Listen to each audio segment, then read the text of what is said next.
Good morning to all the distinguished and honorable members on the dais, also to all the delegates and the participants. So today I'm sharing the views of Dr. Jeffrey Wadsworth, who is our president and CEO of Battelle. He wishes to convey that he's sorry that he couldn't make it, but some weather difficulties in New York kept him from coming here. We believe that R&D is the backbone of economic growth of a nation, and you heard a very similar theme from Dr. Dutt also.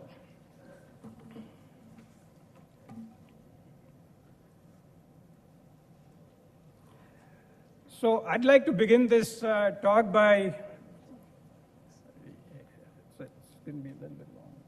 I'd like to begin this talk by focusing on how the world is changing. And we are up against some incredible challenges when it comes to growing population, increasing appetite, urbanization, growing energy needs. The world is really significantly changing. We'll add 2 more billion people in next 40 years. Adding 2 billion people in next 40 years is equivalent to creating one new city of 1 million people every week for next 40 years. If you do the math, you realize one new city every week for 40 years.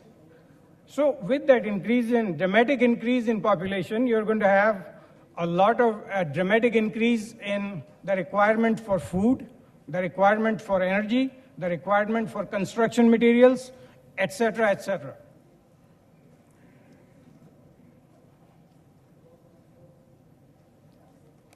Let's look at the energy consumption. Energy consumptions will grow at least 40% in the next 25 years. And we should all be concerned over the ability of nations to produce energy through energy and water for these estimated 9 billion people in 2040. Without a more sustainable and balanced energy mix, the increase in fossil fuels will be massive and the environment effects will be devastating. R&D really will play a key role in reducing energy and carbon intensity. In the near term, improving materials for industry and vehicle energy efficiency are required.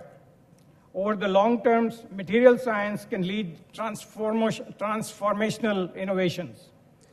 For example, advanced materials can be developed to safely store renewable energies and to have the ability to release when needed.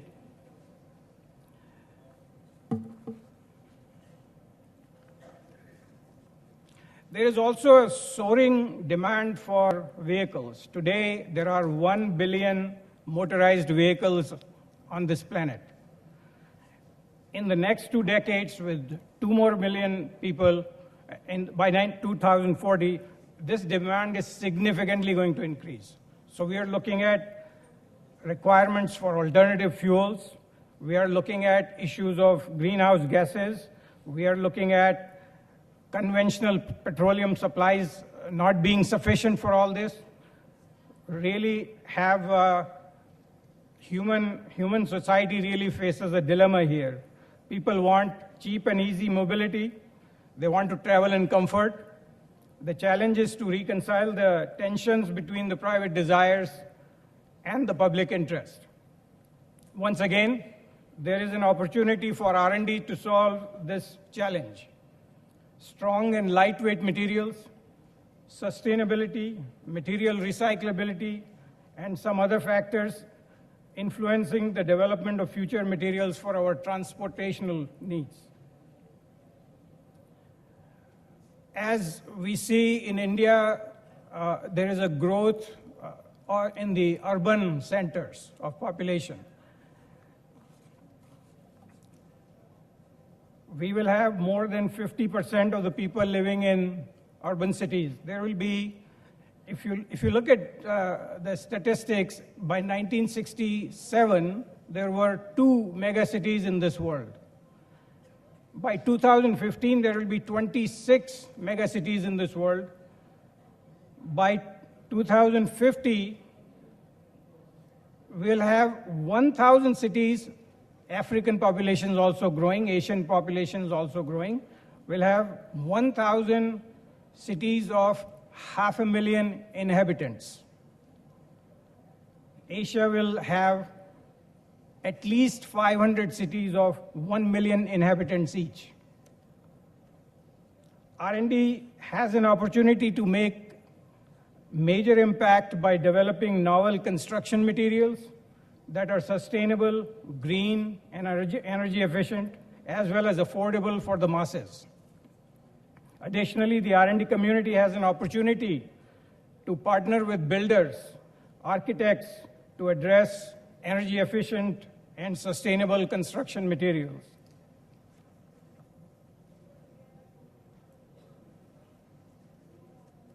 There are also other global trends.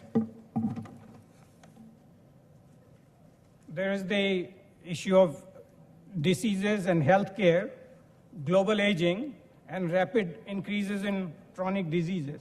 All of these require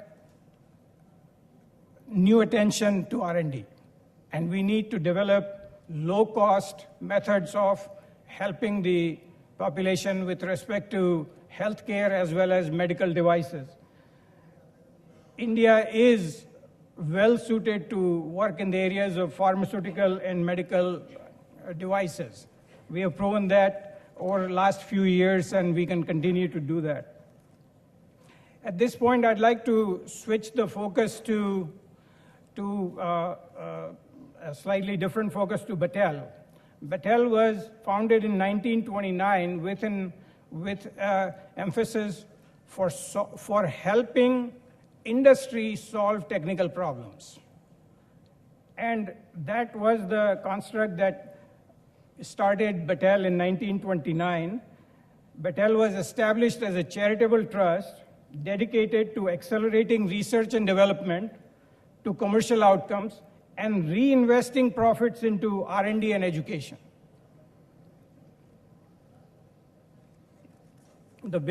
Our business began with just a few machine shops, and then grew into it. In the 1940s, Battelle developed the dry copying process, which ultimately became the Xerox Corporation. In 1965, another landmark thing happened for Battelle, where we won the contract to manage the Pacific Northwest Lab, and we started managing it from 1965. US government realized that managing an R&D lab is not the business of the government, and it can be better done by professional people who know about R&D. And this is the business model that has really succeeded in the United States.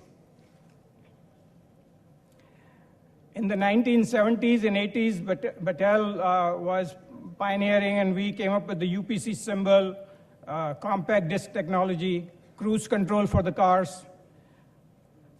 In the 1990s, a lot more happened with respect to managing of R&D. So Battelle won the contracts to manage Brookhaven, Oak Ridge, NREL, NBAC, also a laboratory in UK, the nuclear laboratory in UK, Lawrence Livermore. All of these are done with other partners or universities. So these are co-managed with other partners, where even academia is involved in managing the R&D. Battelle India was then formed in 2008 to bring the same kind of R&D models to India. Battelle is doing a lot to solve tomorrow's challenges in the areas of drug and biologic delivery systems, rare site.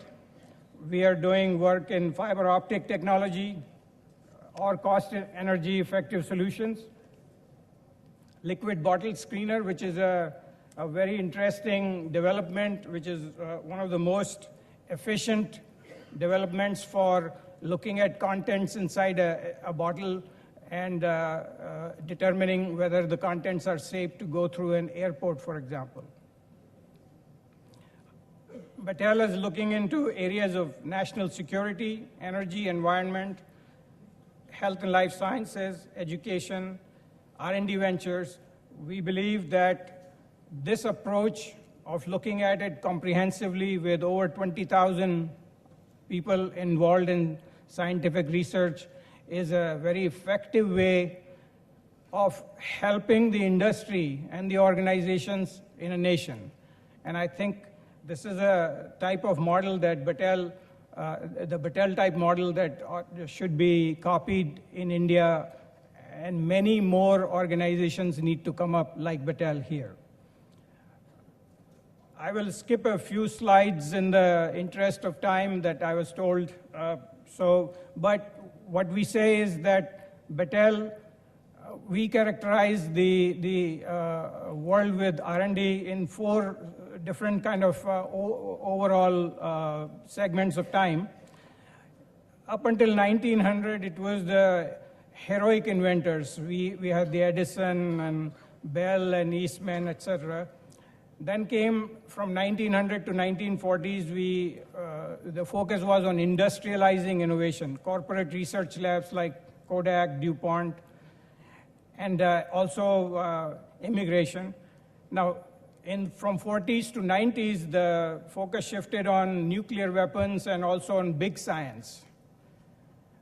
Since 1990s onward, the R&D is no longer, it's globalized. It's no longer sitting in one country. It's no longer the domain of US. It is open and systematic innovation. R&D has moved beyond product and process to business model innovation. So the key takeaways from here is that R&D is constantly evolving to solve global challenges. And to make the world better, and to make India more efficient in R&D, we need to look at new models. To summarize, I would say R&D is the backbone of economic growth of a nation. Currently, India needs to focus on applied R&D, helping the small SMEs, helping the industry solve technical problems so we can produce products that can be sold globally. One of India's strength is doing R&D at low cost. We need to really look at new models of funding and managing R&D. I believe that FICCI has done a good job by working with DST, and I think FICCI can take a lead in creating what I would call community applied research centers, which could be staffed by very talented, highly talented, multidisciplinary persons and with equipment, proper equipment, where an industrialist or an SME can go with a technical problem and get it solved. And that kind of R&D lab, which would be solely functioned on solving technical problems for the industry, will definitely invigorate industrial R&D. Another thing I would say to FICCI, to the president of FICCI, for example, I would say that if we look at our today's brochures, we say connect, collaborate, and create. We stop short of commercialization. I think you should add the 4th word in your motto, which should say connect, collaborate, create, and commercialize. Only then FICCI will fulfill its and serve its full purpose. Thank you.